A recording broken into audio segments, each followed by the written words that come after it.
தில்லியில் மறைந்த முன்னாள் பிரதமர் மன்மோகன் சிங் உடலுக்கு இறுதி ஊர்வலம் தொடங்கியுள்ளது. 2004ஆம் ஆண்டு முதல் 2014ஆம் ஆண்டு வரை நாட்டின் பிரதமராக இருந்த மன்மோகன் சிங் இந்திய பொருளாதார சீர்திருத்தங்களின் சிற்பியாக விளங்கினார். 92 வயதான அவர் உடல்நலக்குறைவால் தில்லி எய்ம்ஸ் மருத்துவமனையில் அனுமதிக்கப்பட்டு சிகிச்சை பெற்று வந்தார். இந்த நிலையில் சிகிச்சை பலனளிக்காமல் நேற்று முன்தினம் அவரது உயிர் பிரிந்தது. மறைந்த மன்மோகன் சிங்கின் உடல் தில்லி நேரு சாலையில் உள்ள அவரது இல்லத்திற்கு கொண்டு செல்லப்பட்டது. அங்கு அவரது உடலுக்கு தலைவர்களும் பொதுமக்களும் அஞ்சலி செலுத்தினார்கள்.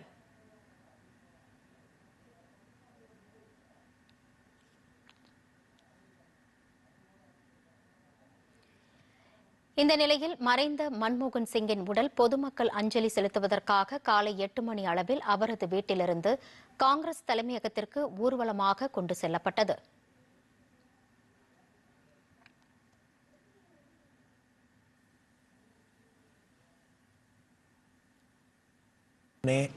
பின்னர் காலை 9:30 மணி அளவில் மன்மோகன் சிங்கின் உடல் ராணுவ வாகனத்தில் ஊர்வலமாக யமுனை ஆற்றின் கரையில் அமைந்துள்ள நிகாம்போத் காட் மயானத்திற்கு கொண்டு செல்லப்பட்டது.